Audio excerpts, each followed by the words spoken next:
Hello everyone, today let's talk about another common error which may appear while listing the items, and I will show you how to solve it. While listing a book, following error message comes up. You can click on View Error and we can see error details. The ISBN field is missing. Please add ISBN to the listing and try again. Please note that this error message comes directly from eBay. So, what should we do?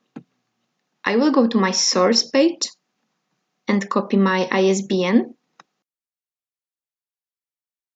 Then you need to click on the title of your listing and you must enter the ISBN in the EAN field. And that's it. Now you must click on Submit.